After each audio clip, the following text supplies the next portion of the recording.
जितना इनका भाषण मुख्यमंत्री जी का 4.5 साल का सुन लो, उनका एक ही मकसद है कि पायलट साहब और ये लोग पार्टी छोड़कर चले जाए और हमारे लोग पीछे से उस पर राज कर। जो दलाल पकड़ा गया उसके घर पे बुलडोजर चला दिया जैसा पायलट साहब ने कहा और बात खत्म हो गई। कटारा को किसने नियुक्ति दी, इस बात पे सवाल उठेगा। हम कहीं नहीं जाएंगे, यही छाती पर मूंग डालेंगे और यही रहेंगे कि पायलट साहब जो लड़ाई आपने शुरू की है वो जिस कीमत पे खत्म हो हम लोग तैयार हैं।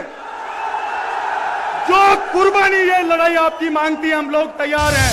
कांग्रेस पार्टी को मजबूत करने की बात करते हैं और हर मंच पर निशाना होते हैं आदरणीय पायलट साहब और हम लोग जो लोग बैठे हैं।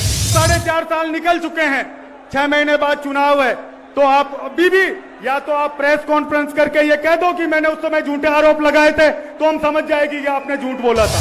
वो सवाल पूछेंगे कि सुभाष गर्ग का नाम इसमें क्यों नहीं आया, क्योंकि वो आपका प्रिय है।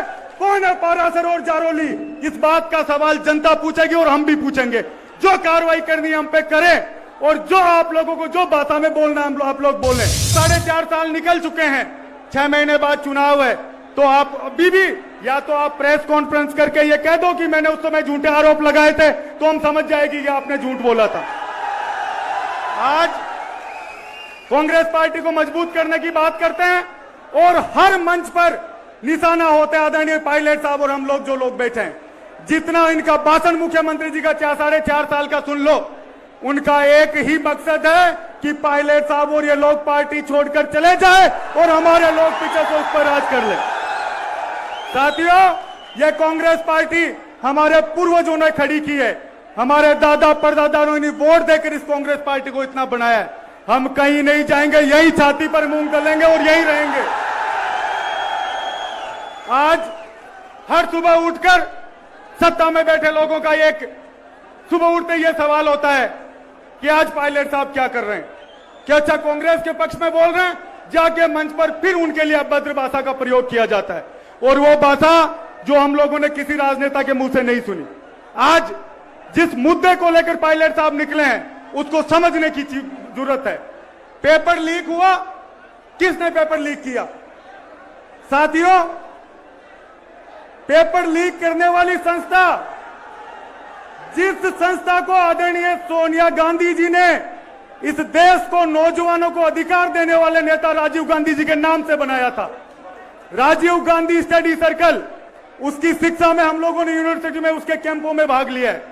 और जब राजीव गांधी स्टडी सर्कल के लोग ही पेपर में शामिल है, लीक करने में शामिल है, तो कहां कांग्रेस की बात रह गई, कहां सोनिया जी और कहां राजीव गांधी जी की बात रह गई। जो दलाल पकड़ा गया उसके घर पे बुलडोजर चला दिया जैसा पायलट साहब ने कहा और बात खत्म हो गई। कटारा को किसने नियुक्ति दी, इस बात पे सवाल उठेगा। आज गांव से जो लोग 1-1, 2-2 लाख रुपए लगाकर इन कोचिंगों में अपने बच्चों को पढ़ाते हैं, वो सवाल पूछेंगे कि सुभाष गर्ग का नाम इसमें क्यों नहीं आया, क्योंकि वो आपका प्रिय है।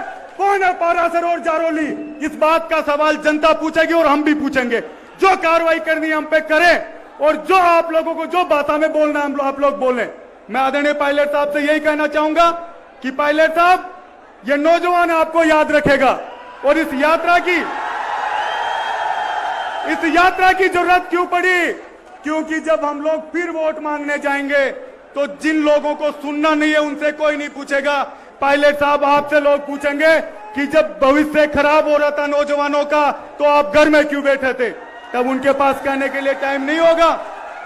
वो नेता जिसकी कहां पढ़ाई हुई, किस परिवार में पैदा हुए, 5 साल इस राजस्थान की सड़कों को एक एक घर घर जाकर इन्होंने छाना और आज 45 डिग्री टेम्परेचर है, 45 डिग्री, उसमें 5 दिन से यहां आए हैं। इस बात को हम लोगों को याद रखना पड़ेगा। मैं आदरणीय पायलट साहब से यही कहना चाहूंगा कि पायलट साहब, जो लड़ाई आपने शुरू की है वो जिस कीमत पे खत्म हो हम लोग तैयार हैं। जो कुर्बानी ये लड़ाई आपकी मांगती है हम लोग तैयार हैं। जो करना है ये कर ले, लेकिन जिन मुद्दों पर आपने बात रखी है उनका जवाब सरकार से आप लोग लेकर रहे। धन्यवाद। राम राम साहब, जय हिंद।